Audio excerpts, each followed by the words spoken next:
एक जो multiple table हैं एक उससे क्वेरी। तो मैंने ज्वाइन लगा के बताया था। फिर मैंने आपको ये क्वेश्चन कर दिया था, मुझे एम्प्लॉय की इंफॉर्मेशन चाहिए है एक, जिसमें एम्प्लॉय का नेम चाहिए, एड्रेस चाहिए, सैलरी चाहिए, उसका डिपार्टमेंट का नेम चाहिए और डेजिग्नेशन का नेम। अब देखा जाए नेम, एड्रेस, सैलरी, ये तो आपका जो है एक, ये देखो नेम, एड्रेस और सैलरी, ये तीन चीजें तो आपकी एम्प्लॉय टेबल में है। DNO से हम कहां जाएंगे? DNO से फॉर्म की बनी होगी, इससे हम सीधा जाएंगे डिपार्टमेंट। तो ये डिपार्टमेंट का नेम। इसी तरह से EDSC कोड से कहां जाएंगे? डेजिग्नेशन नेम, तो डेजिग्नेशन का नेम।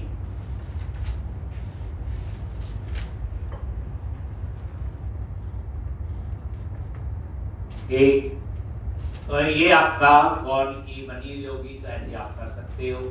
अब आप बोलोगे यहाँ मल्टीपल, तुमने लगवाया था मल्टीपल फॉर्म भी हो सकती है टेबल पे। अब पिछले और इस क्वेश्चन में फर्क है, वहां कंट्री, स्टेट, सिटी तीनों का आपस में रिलेशन था, तो सिटी यूज किया तो कंट्री स्टेट तक पहुंच गई। इस केस में ऐसा नहीं है, डिपार्टमेंट का डेजिग्नेशन के साथ कोई लेना देना नहीं है, तो इसलिए हमने दो फॉर्म की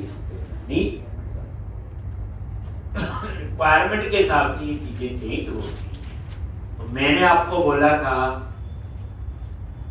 मुझे एम्प्लॉय की इंफॉर्मेशन चाहिए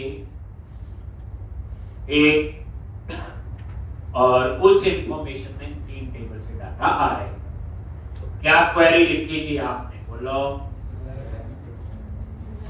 लिखी होगी सिलेक्ट, बोलो employ name, employ address, employ salary, D name, designation name.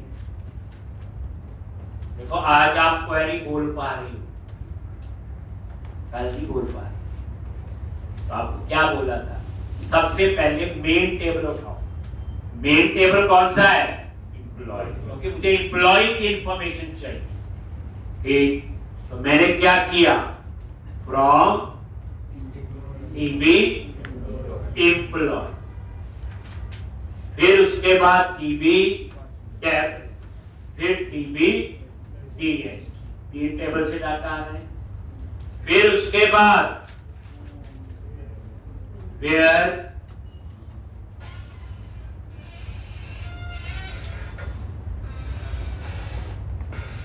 एक, अब यहां पे ज्वाइन लगेगा, इक्वे ज्वाइन का फंडा है कि कॉमन कॉलम होना चाहिए।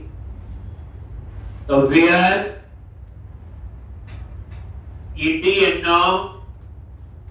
EDNO क्या है? एम्प्लॉय टेबल में डिपार्टमेंट नंबर के लिए कॉलम नेम है, और DNO क्या है? डिपार्टमेंट टेबल में DNO, एंड EDSG कोड और DSG code.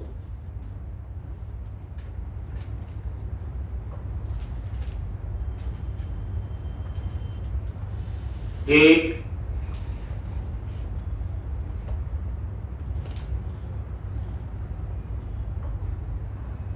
select name, address, salary, department name, designation name from this, where ये और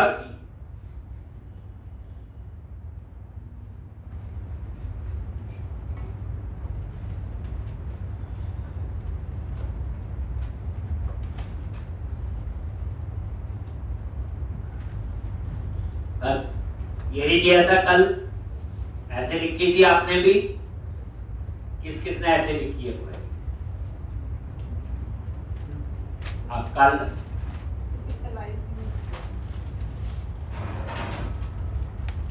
तो नहीं लिख पाए। अब आपको तरीका बता दिया बच्चे, क्वेरी सोचनी कैसे है, मेन टेबल आइडेंटिफाई कर, देन अगर आप डाटाबेस नॉर्मलाइज होगा तो आप क्वेरी आराम से लिख सकते हैं। तो एक दिन में कितना फर्क पड़ गया। कल तक हमें क्वेरी ये भी नहीं थी कैसे लिखनी है, सच बोला जाए, और आज वो चीज आपको आ ठीक। चल अब यहां पे थोड़ा सा इसमें और काम करते हैं, कुछ नया पढ़ लेते हैं। कई बार हम टेबल के अलायंस देते हैं। अलायंस क्या होते हैं? Short name. जैसे टीबी एम्प्लॉई, इसका शॉर्ट नेम दे दिया ए, टीबी डेफ उसका शॉर्ट नेम दे दिया B, TB DSG short name दे दिया सी। बताता हूं अलायंस देने कब करते हैं।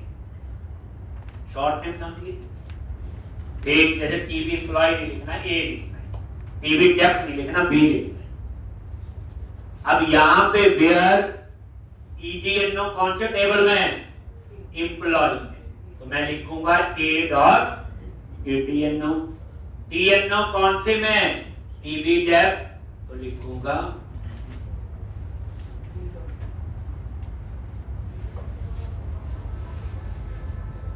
एक।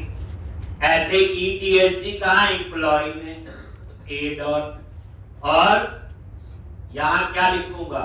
C dot.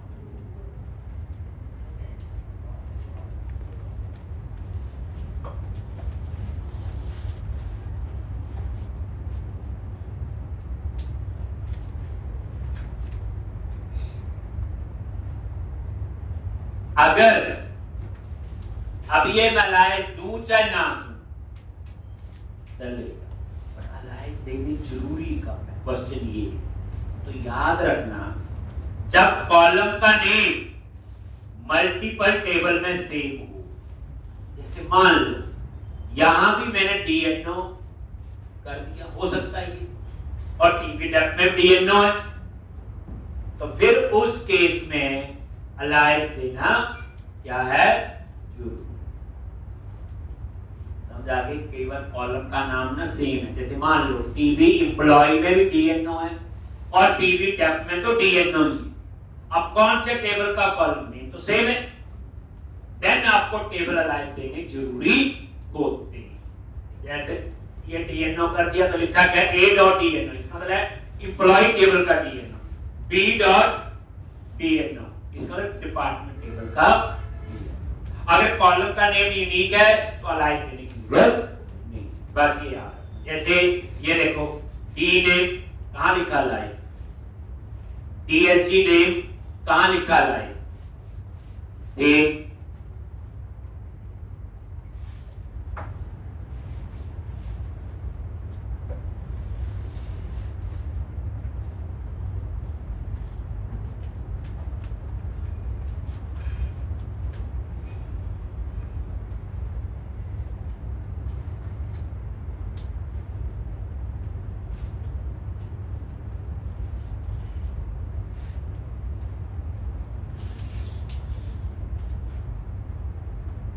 हो गया? तो इस तरह से अलायंस भी हम दे सकते हैं। अलायंस देना जरूरी तब होता है जब आपका कॉलम का नाम सेम हो, नहीं तो वो एरर देगा। चलो, तो अब हम वापस एमबीसी में एक नया प्रोजेक्ट बनाएंगे और इसमें ये वाला क्वेश्चन करवाना है, पहले एम्प्लॉय वाला, फिर अगला कराऊंगा कंट्री। एक तो अब आप इस क्वेश्चन में पता चल गया मल्टीपल टेबल की कहानी बच्चे। एक तो अब आप विजुअल स्टूडियो ओपन कर लो, वही क्रिएट अ न्यू प्रोजेक्ट, और यहां पे ASP.NET कोर वेब ऐप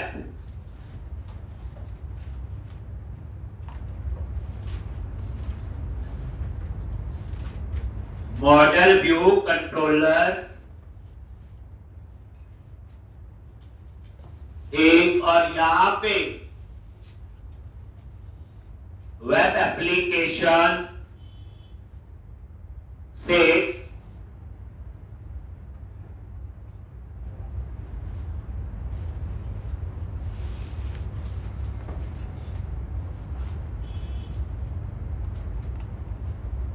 तो यहां पे web application underscore M cap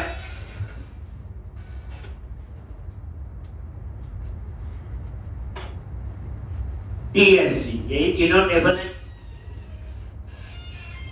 underscore एक राउटिंग, इसमें मैं आपको राउटिंग टॉपिक सिखाऊंगा, पिछले में लेआउट सिखाया था। और आगे 1033 कहां सेव करना है? डी ड्राइव में मैंने फोल्डर बनाया हुआ ASP.NET को। देन क्लिक ऑन नेक्स्ट, वही .NET 10 क्रिएट। तो ये नया प्रोजेक्ट आपका बन गया। अब आपने क्या करना आगे?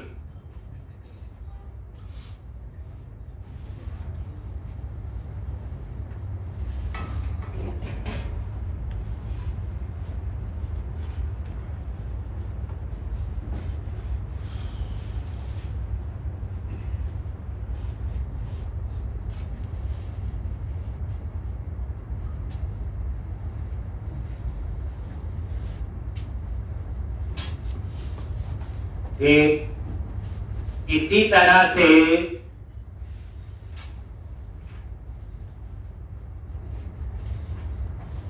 ये आगे, तो सबसे पहले तो वही कोड पर से डाटाबेस बनाना है। तो अब आप लोग ऐप सेटिंग में जाओ, क्या लिखोगे? Connection string.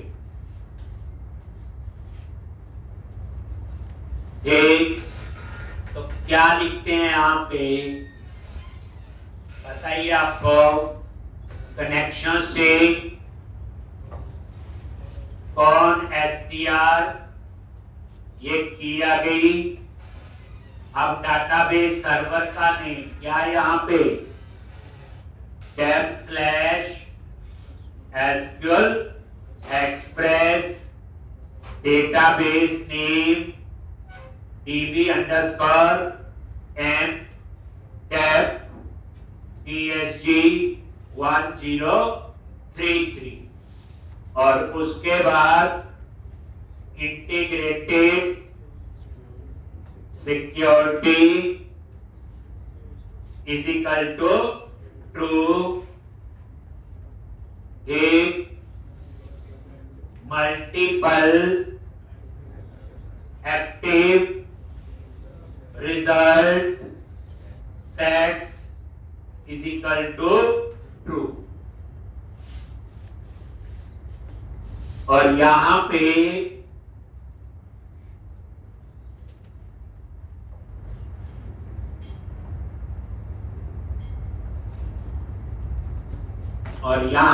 क्या लिखना है आगे? ट्रस्ट सर्वर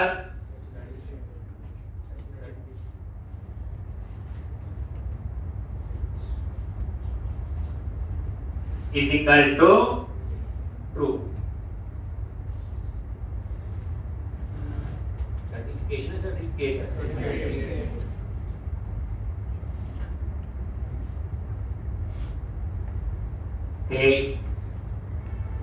तो इस तरह से ये लिखा हो। अब कितनी बार लिख चुके हैं तो इस पे टाइम लगाने की जरूरत। अब उसके बाद मॉडल बना देते हैं। ठीक, बट इस बार 3 मॉडल बनाने हैं, डिपार्टमेंट, डेजिग्नेशन और एम्प्लॉय और फॉर्म की भर्ती, बस ये नहीं। तो ये देखो इतना हो गया बच्चे।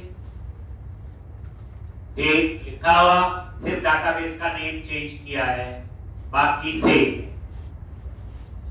अब मॉडल्स पे आ जाओ, मॉडल्स पे राइट क्लिक करो, ऐड क्लास। कनेक्शन सिंह पुराने प्रोजेक्ट का लिख दें। ठीक, डाटाबेस का नाम चेंज करना, क्लास का नाम दे दिया डिपार्टमेंट। ये लो जी, ये आपकी एक नई क्लास या नया मॉडल बन गया। इसमें क्या क्या कॉलम होंगे? Logic, ID.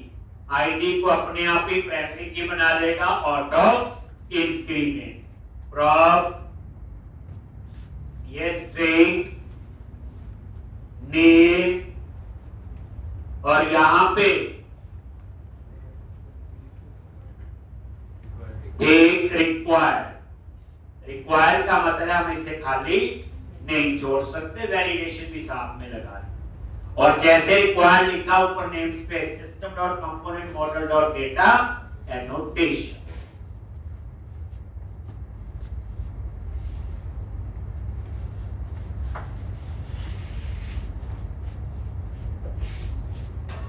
हो गया। ऐसे ही अब एक और मॉडल बनाएंगे डेजिग्नेशन। उसमें भी दो मेंबर होंगे, डेजिग्नेशन आईडी और डेजिग्नेशन नेम। तीसरा टेबल बनेगा एम्प्लॉय। बस उसने फॉरवर्ड किया। ये हम उसी स्पीड से पढ़ रहे हैं, पहले कर चुके हैं बच्चे। ठीक, मॉडल्स पे राइट क्लिक कराओ, ऐड क्लास, और यहां पे डेजिग्नेशन, और यहां पे prop ID, prop string name, और यहां पे रिक्वायर।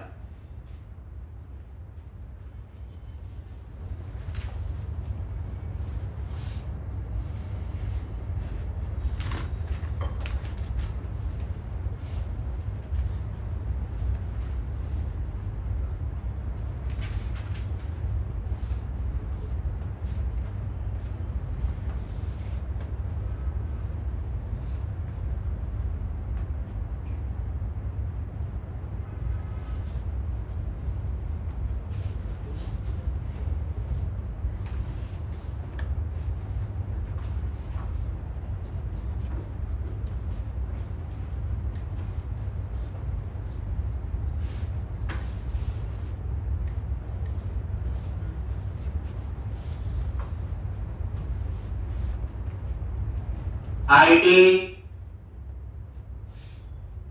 और नेम। अब तीसरा मॉडल बनेगा एम्प्लॉय। इसका बनेगा एम्प्लॉय। इसको मल्टीपल टेबल होते हैं, सिंगल थोड़ी होता है। एक तो ऐड क्लास, और यहां पे एम्प्लॉय, और क्या करोगे? प्रॉप आईडी,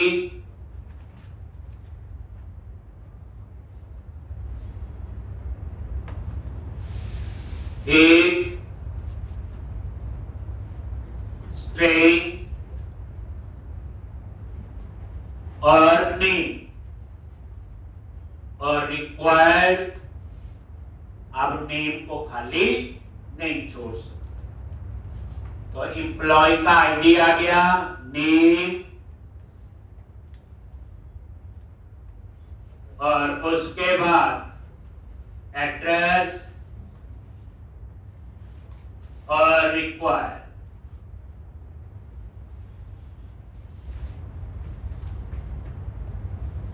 और यहां पे सैलरी,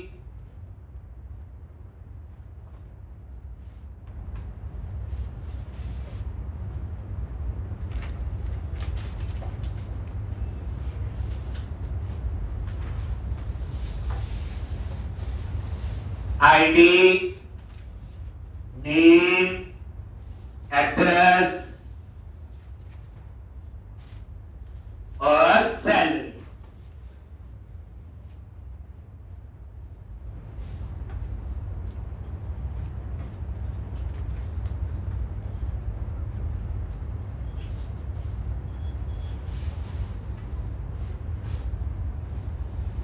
आईडी, नेम, एड्रेस और सैलरी।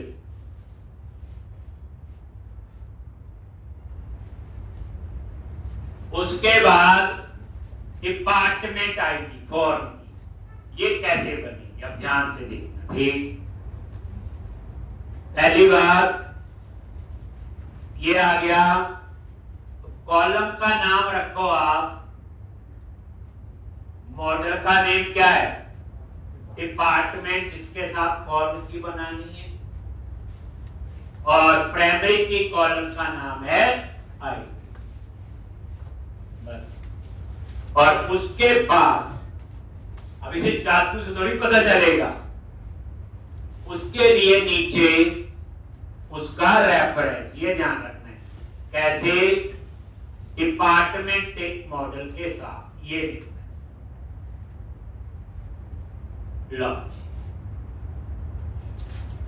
ये बन गई फॉर्म, लेकिन ये बता दिया किसके साथ, डिपार्टमेंट मॉडल के साथ।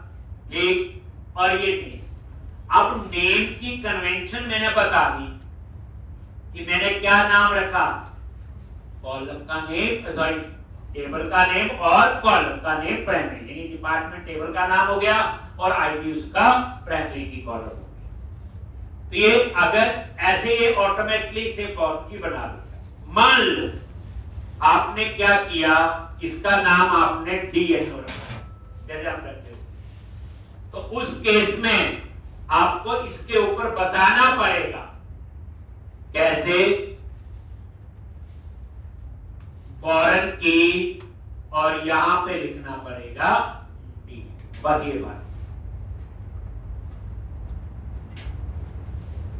अगर फॉरेन की का नाम को कन्वेंशन फॉलो नहीं करनी, मर्जी का रखना है, तो ऐसे इसके ऊपर लिखना पड़ा कि ठीक है टेबल तो डिपार्टमेंट है, लेकिन इसके साथ फॉर्म की, इसके साथ, तो हमने बता दिया डीएनओ के साथ, और फॉर्म की और प्राइमरी की डाटा टाइप सेम होनी चाहिए। अगर फॉर्म की प्राइमरी की इंटीजर है तो फॉर्म की भी इंटीजर होनी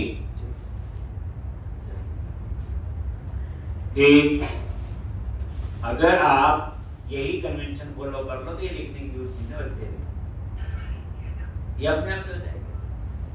अगर आप लिख भी दोगे गुस्से में आके, अगर आप यहां लिख भी दो फॉरेन की डबल कोट्स में, तो एरर नहीं आएगी, सीखने के लिए लिख लो पहली बार। एक लिख भी दोगे तो भी कोई बात नहीं लिखोगे तो भी चले। हाँ, लिखना जरूरी कब है, फॉर्म की, जब फॉर्म की कॉलम की कन्वेंशन फॉलो नहीं। दोबारा आ जाओ नीचे, डेजिग्नेशन पे आ जाओ, इसके ऊपर भी वैसे, इसके ऊपर इंटीजर रिक्वायर लगाने की जरूरत नहीं, क्योंकि इंटीजर में नल आता ही नहीं। चलो आगे चलें, एक और, अब यहां डेजिग्नेशन, इसके लिए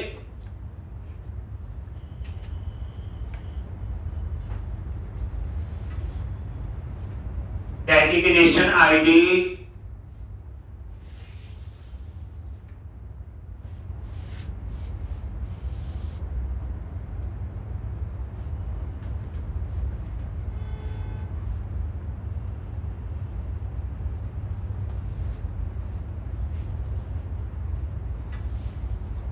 और यहां पे डेजिग्नेशन,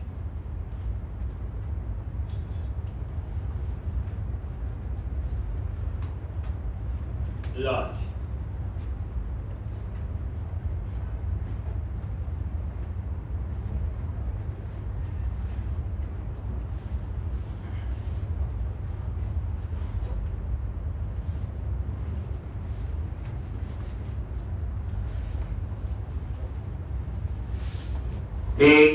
अब यहां पे ये, अब इसमें फॉर्म के लिखो जाना, मैं दोनों तरीके लिख दिए, बस 4 मॉडल आपके बन गए। अभी ना प्राइमरी की बनी ना अंत से राशि की बनी, 3 डिपार्टमेंट, डेजिग्नेशन और अब अगला स्टेप क्या है, डेटा फोल्डर बनाएंगे, एप्लीकेशन डीबी कॉन्टेक्स्ट, और वहां पे ये तीनों मॉडल ऐड करेंगे। फिर add migration update database, package install करने को बोलेगा वो भी कर लेंगे तीनों। अब प्रैक्टिस हो जानी चाहिए। तो लेकिन आपको ये जरूर मिला करके लेक्चर से, बच्चे डाटाबेस नहीं आता ना, इसको पढ़ने का कोई फायदा नहीं।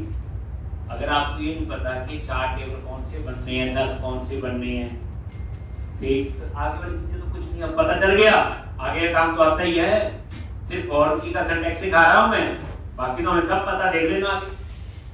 अब क्या करना, तो कितना हो गया बच्चे, और ये क्लोज करो सारा, और ये देखो सॉल्यूशन एक्सप्लोरर में, तो ये हमारा काम हो गया मॉडल फोल्डर, ठीक है जी। अब आप क्या करो, एक डेटा फोल्डर, तो प्रोजेक्ट पे राइट क्लिक किया, ऐड डेटा,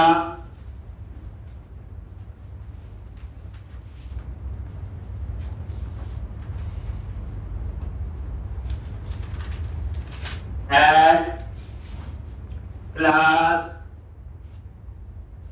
एप्लीकेशन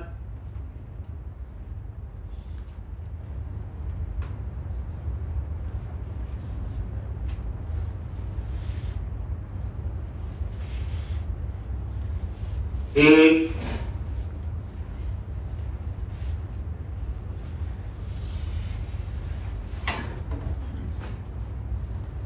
और यहां पे डीबी कॉन्टेक्स्ट, इसके लिए पैकेज यहीं आ जाएगा, मेरे को लगता है ये इसी में बोल देगा इंस्टॉल, यही और ये आ रहा था अपने आप, देखो आगे install package Microsoft dot anti paper code, यही, और ये आ गया लेटेस्ट वर्जन, जो लेटेस्ट वर्जन होगा वो इंस्टॉल, ठीक, देख लेते हैं।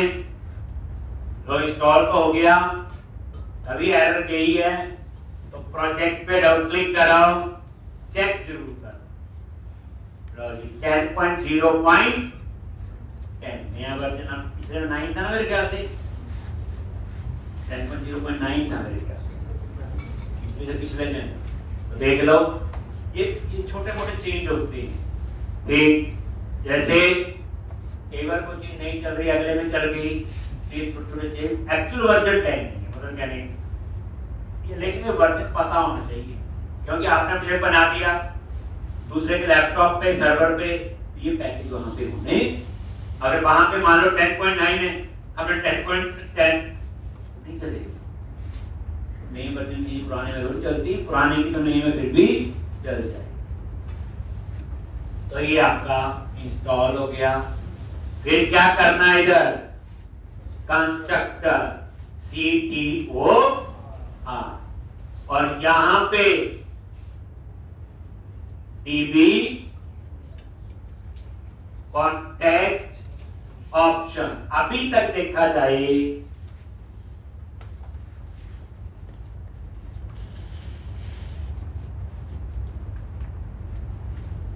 DB context options,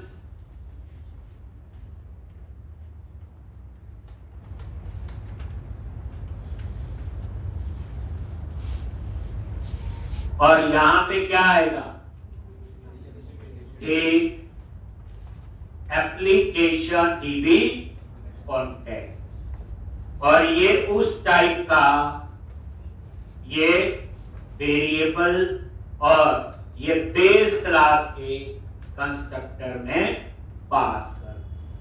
base class कौन सी है, DB कॉन्टेक्स्ट,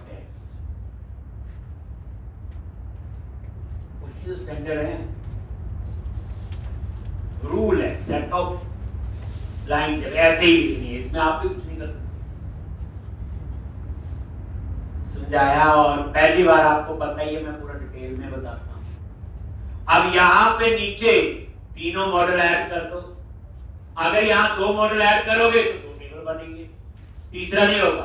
तीसरे को आप एज ए क्लास यूज कर सकते हो, पर उसको एज ए टेबल यूज नहीं कर सकते। मान लो मॉडल में 15 क्लासेस बना दी, यहाँ 10 ऐड की तो 10 टेबल बन जाएंगे, 5 को आप नॉर्मल क्लास की तरह यूज कर सकते हो। दैट्स व्हाई जब तक यहाँ नहीं ऐड करोगे तो table from db set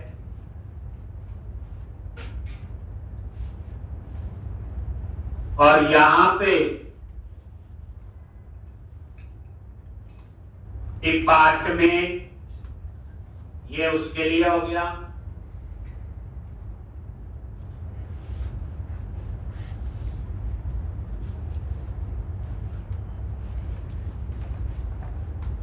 designation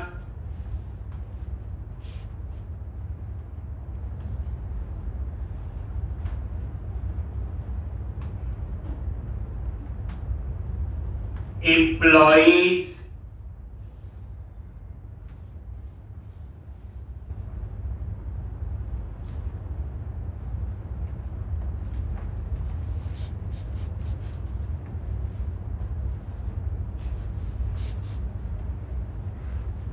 एक तीनों मॉडल आपने यहां पे ऐड कर दिए। नेक्स्ट स्टेप क्या है? program.cs वही है, वहां कनेक्शन से एक्सेस करेंगे। उसके बाद ऐड माइग्रेशन अपडेट डेटाबेस।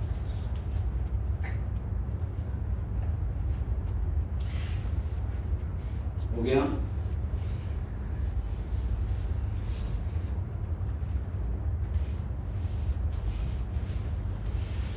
बढ़ते हैं। अगला जो क्वेश्चन करवाना है कंट्री स्टेट जिसका डाटाबेस मैंने कल बताया था, उसमें हम चेक बॉक्स भी यूज करेंगे, रेडियो बटन भी यूज करेंगे, जैसे जेंडर है या नंबरेशन वगैरह। यानी प्रोटेक्शन को करने से पहले सब कुछ आपको पहले आइडिया होगा।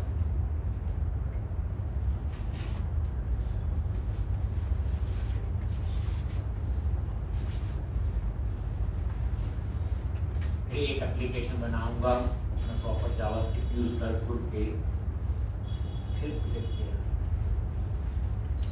आप मोटा मोटा लेके चलो,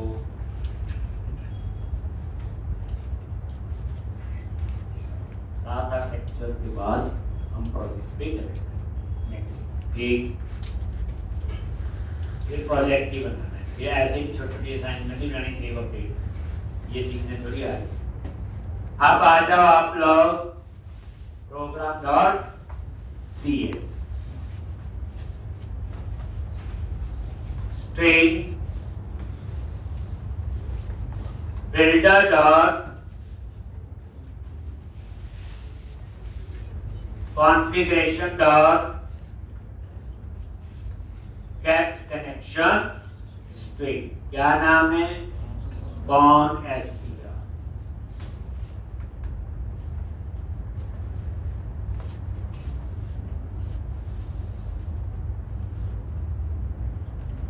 एक builder dot services dot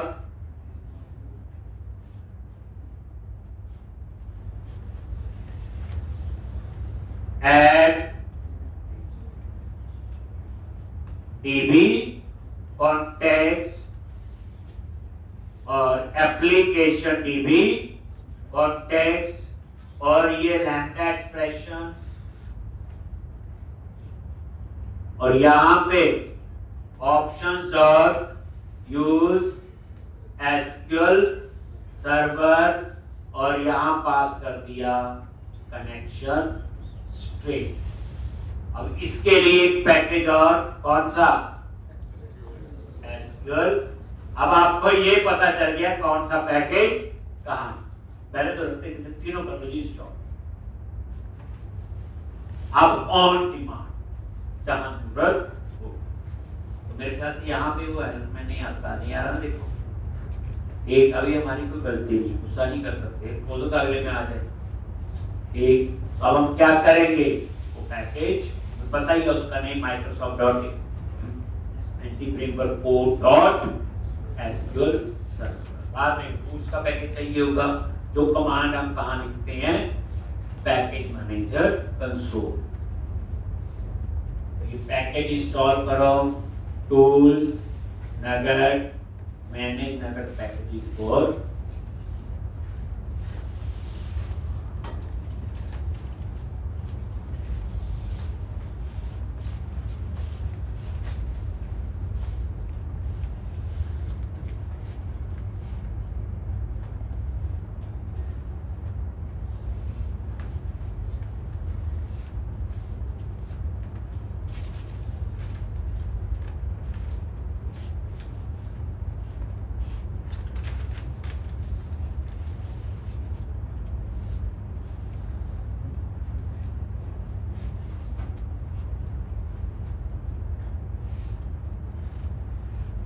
take install और आई एक्सेप्ट।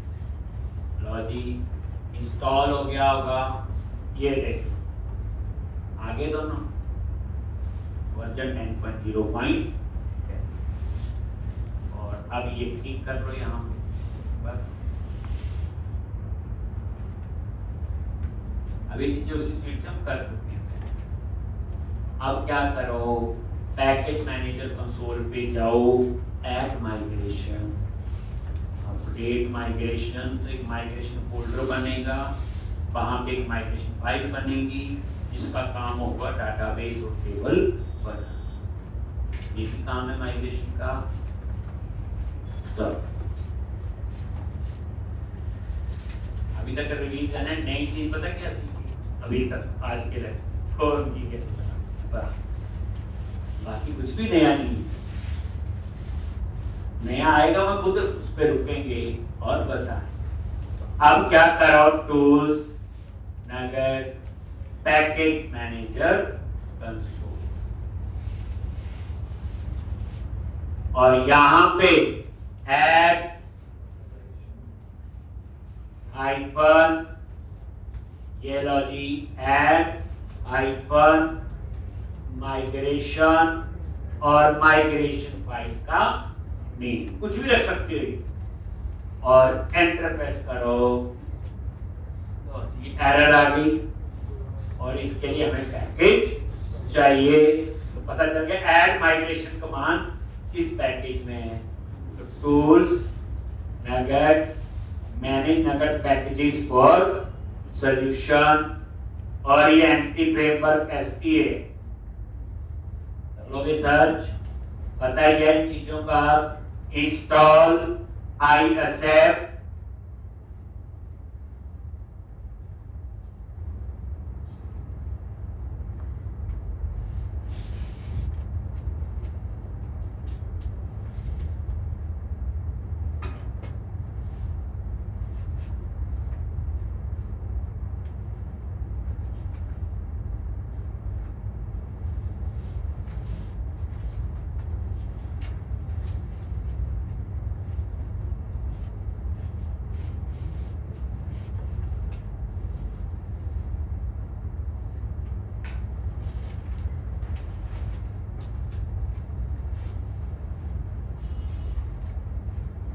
एक तो इस तरह से ये इंस्टॉल हो गए।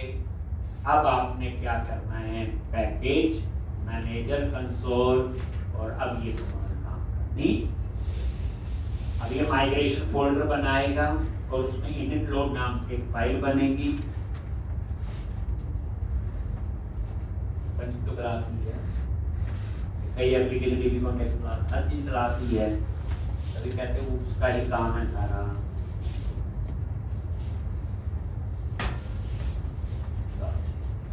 आज तो अभी तक रिवीजन नहीं चल रही।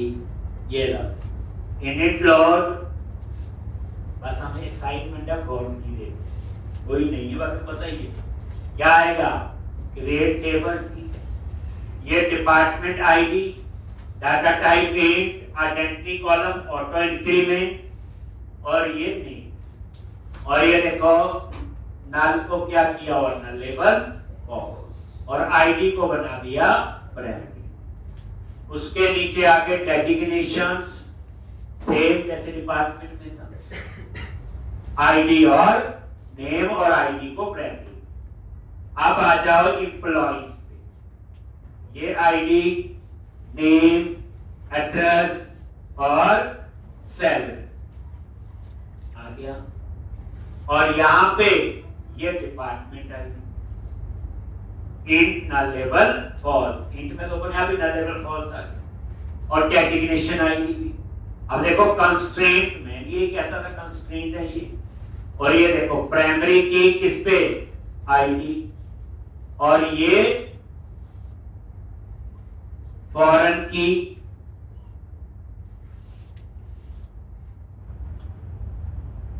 एक, और ये देखो डिपार्टमेंट आईडी किसके साथ, डिपार्टमेंट टेबल के साथ, और उसका कौन सा कॉलम, इसी तरह नीचे देखो ये कंस्ट्रेंट का नेम होता है, ये कुछ भी हो सकता है। डेजिग्नेशन आईडी को फॉर्म की बनाना है, किस टेबल के साथ, डेजिग्नेशन, किस कॉलम के साथ,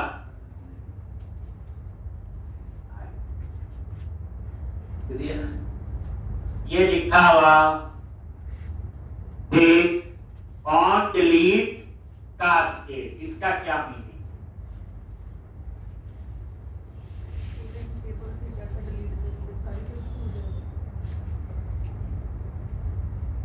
तो होगा क्या, मान लो एक डिपार्टमेंट है, उसमें 25 लोग, कंपनी ने वो डिपार्टमेंट बंद करना है,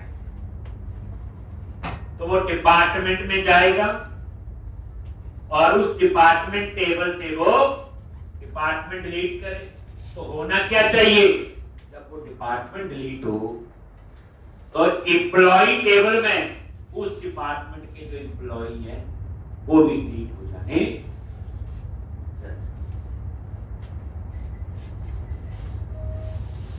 वो तभी होंगे अगर कास्केड लिखा हो, नहीं तो क्या करेगा, आप डिपार्टमेंट टेबल में वो डिपार्टमेंट डिलीट करोगे, वो एरर देगा, बोलेगा चाइल्ड टेबल में डाटा है, डिपार्टमेंट पेरेंट टेबल है, चाइल्ड टेबल कौन सा होगा, एम्प्लॉय। तो जब पेरेंट टेबल से डाटा रिमूव हो, चाइल्ड से अपने आप ही उसका साथ का डेटा रिमूव हो जाना चाहिए। मान लो सेल्स डिपार्टमेंट था, कंपनी ने बात करना है, तो सेल्स डिपार्टमेंट टेबल से जब डिलीट होगा तो एम्प्लॉय टेबल में सेल्स डिपार्टमेंट में 10 एम्प्लॉय हैं, तो 10 के साथ वो डिलीट हो जाए। अगर एक कास्केड नहीं लिखा हुआ तो वो डिलीट ही नहीं करने। फिर उसका दूसरा तरीका क्या होता है, जिनको नहीं पता वो क्या करेंगे, पहले एम्प्लॉय टेबल में जाएंगे, सेल्स डिपार्टमेंट याद रखेंगे, उसके सारे एम्प्लॉय को पहले उनको डिलीट करेंगे और फिर तो भी हो ही जाता है। लेकिन कास्केड ये इंपॉर्टेंट। अब आपने लास्ट में क्या लिखना है, बोलो, टूल्स, पैकेज मैनेजर, क्या लिखेंगे, अपडेट हाइपन डेटाबेस। फिर हम चेक करेंगे डेटाबेस बन गया, टेबल बन जाना।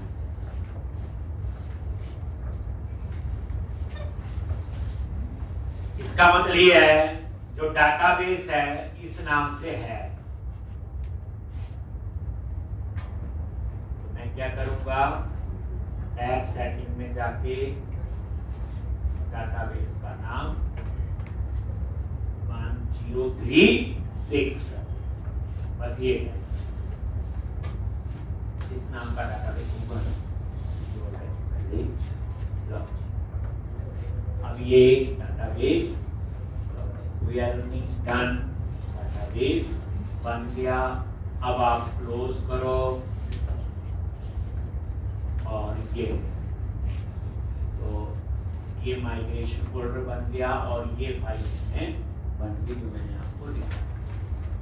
अब आपने क्या करना है, ये जो डेटाबेस बना है तो हम लोग सर्वर एक्सप्लोरर में ऐड कर देते हैं। Click on view and click on server explorer. Data connection पे राइट क्लिक करो, ऐड कनेक्शन, क्या लिखना है, सर्वर का name /SQL express window authentication.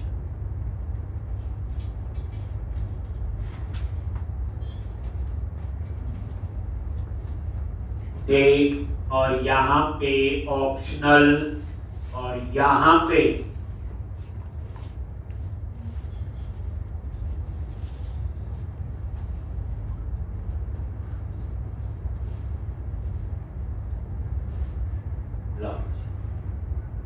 और ये डाटाबेस यहां आ जाएगा। इतना अब अगला काम है, तो अभी तक हमें सेव अपडेट कोड आ गया। मैं चाहता हूं डिपार्टमेंट टेबल और डेजिग्नेशन टेबल में ना मैं खुद ही स्टैटिक डेटा एंटर कर दूं डाटाबेस में जाकर। एम्प्लॉय वाली हम स्क्रीन बनाएं, मतलब सेव अपडेट ही थोड़ी करते रहेंगे। तो आपको अब ये दिखाना है कि टेबल में डाटा कैसे एंटर करते हैं सीधा डाटाबेस में जा। एक तरीका तो ये है, मैं यहीं पे डाटाबेस लिखूं, भी ऐड हो जाएगा एक, और टेबल में जाके डेटा एंटर कर। बट इसमें क्या प्रॉब्लम है, वो तो जाएगा, इस प्रोजेक्ट का काम चल जाएगा, लेकिन जब ये डाटा प्रोजेक्ट किसी दूसरी जगह लेके गए तो वहां तो वही डाटा होगा जो माइग्रेशन में है। तो जब आप वहां जाके कनेक्शन चेंज करोगे, अपडेट डाटाबेस करोगे, तो टेबल फिर खाली होगा। तो आप क्या, हम चाहते ही हैं बच्चे कि 2-3 डिपार्टमेंट और 2-3 डेजिग्नेशन ना पहले से एंटर कर देते हैं, जस्ट फॉर टेस्टिंग पर्पस। तरीका क्या है, एक तरीका तो ये है, कहाँ है वो, यही डाटाबेस है। मैं टेबल में गया, ये तीनों टेबल पर, मैं डिपार्टमेंट टेबल पे राइट क्लिक करूं, शो टेबल डेटा, मैं इसमें एंटर कर सकता हूं शो टेबल डेटा, और मैं यहां एंटर करूंगा डिपार्टमेंट का नेम, हो जाएगा डेटा एंट्री सीधी डाटाबेस में जाऊंगी। लेकिन हो जाएगा, मेरा काम भी चल जाएगा, लेकिन प्रॉब्लम क्या होगी, मैं दूसरी जगह प्रोजेक्ट लेके जाऊंगा तो ये डाटाबेस यहीं रह जाएगा, फिर प्रोजेक्ट जाएगा। वहां मैं क्या करता हूं, आया वो अपडेट डाटाबेस कनेक्शन चेंज करना है तो टेबल तो बन जाएंगे, टेबल फिर खाली। अब जब हम क्लाइंट को दे रहे हैं तो उसको थोड़ी बोलेंगे तो डाटा एंटर कर लेना खुद टेस्टिंग के लिए। तो अब हमें सीखना है कि माइग्रेशन से टेबल्स में डाटा कैसे एंटर करें, क्योंकि माइग्रेशन फाइल तो साथ में जाएगी। एक तो कैसे, तो एक नई माइग्रेशन फाइल बनाओ, टूल्स, अब ये नई चीज, पैकेज मैनेजर कंसोल, वहीं पे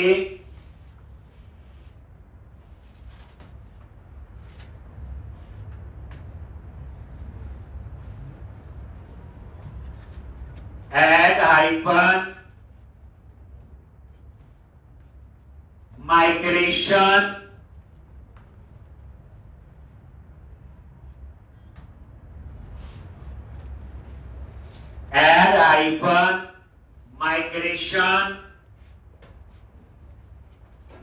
फाइल का नेम, फाइल का नेम दे दिया add data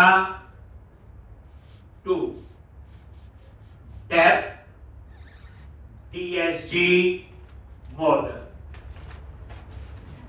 नाम दे दिया ना उसका मीनिंग, क्या नाम रखा, add data to tab TSG model. ये क्या करेगा, खाली माइग्रेशन फाइल बना दे, क्या बना देगा, देखो एक तरीका तो वही है, डाटाबेस में जाओ जो मैं दिखा रहा, माइग्रेशन में रख दोगे, प्रोजेक्ट जिसको देते जाएंगे तो वहां ऑटोमेटिकली ऐड होगा। लो जी, ये बन गई क्लास। और चेक करो यहां पे माइग्रेशन फोल्डर के अंदर कहां पे यही है बच्चे, ठीक। और यहां पे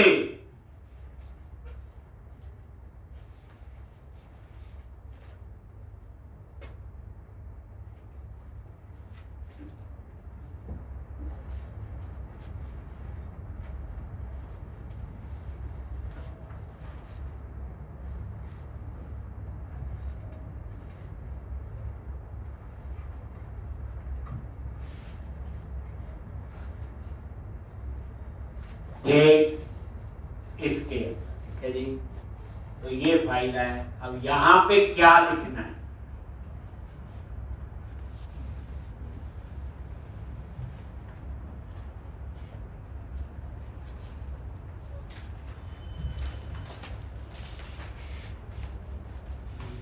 .sql।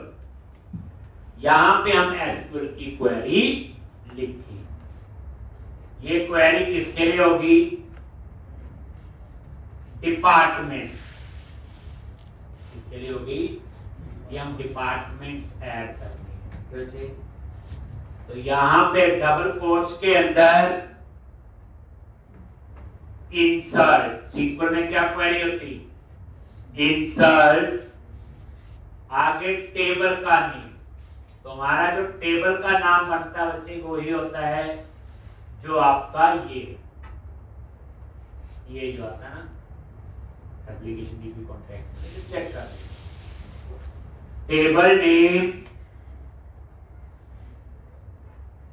Values, ID auto increment है वो तो एंटर नहीं करेंगे। सीक्वल में जो स्ट्रिंग होता है वो सिंगल कोट्स में होता है, ठीक।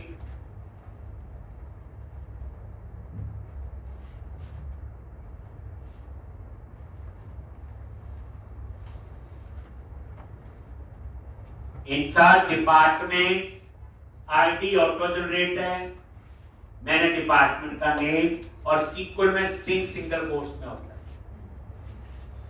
इसी तरह से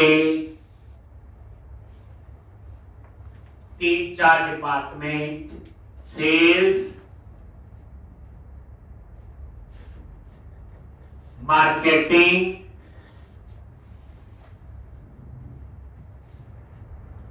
और अकाउंट्स, फिर डेजिग्नेशंस,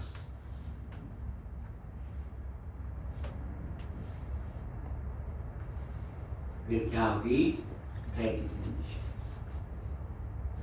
क्वेरी आती है ये। अब ये जो 4 डिपार्टमेंट ऐड हो गए तो इनकी आईडी बता क्या होंगे, 1 2 3 4 10 20 30 नहीं। अगर सेट करने हैं वहां पे कर सकते हैं माइग्रेशन फाइल में, स्टेप स्टार्ट लिखा ना 1,1। वो तो ये बताया था ना बच्चे, माइग्रेशन में फाइल है ये डिपार्टमेंट, ये वाइट बोर्ड कहां से स्टार्ट होगा, 1 से। स्टेप क्या होगा, 1 2 3। अगर आप इसको भर दो 10 तो 10 से शुरू होगा, 11 स्टेप 10 का दे दो 10 20 30 ऐसे। तो बोल नहीं हम तो वही लिखना जो आप बता रहे थे, तो लड़ना नहीं, गुस्सा नहीं करना, सारा कुछ। अब हम डेजिग्नेशंस डालेंगे, लो जी। तो यहां पे टेबल का नाम क्या है, तो आपको ये पता चल रहा है स्टैटिक डेटा जो है कैसे ऐड करना होता है। और यहां पे PM, project manager, team lead, programmer, team lead,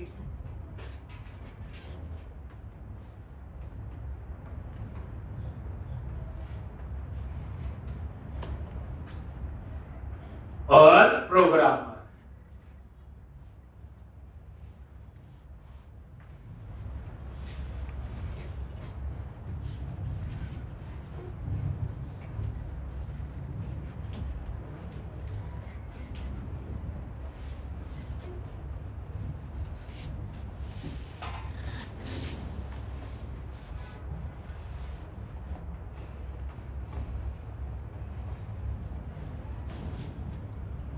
हो गया जी। अब उसके बाद तो ये आपके दो, नेक्स्ट बस लास्ट कमांड अपडेट डाटाबेस। जैसे अपडेट डाटाबेस लिखूंगा तो टेबल में डिपार्टमेंट में 4 डिपार्टमेंट और डेजिग्नेशन में 3 डेजिग्नेशन ऐड हो। जल्दी सीख लेते आप लोग। आज 2 ही चीजें नहीं सीखी, फॉरेन की और स्टैटिक डेटा कैसे ऐड करना। आप एम्प्टी माइग्रेशन बनाओ, सिंपल लिखिए, सिंपल सीखा मैंने, बता दिया कैसे लिखी। अब आप क्या करो, टूल्स और वही पैकेज मैनेजर, कंसोल और यहां पे अपडेट। अगर सिंटैक्स सीख है तो अपडेट डाटाबेस, और ये क्या करेगा, चेक करेगी, वेरीफाई, ऐसे थोड़ी ना।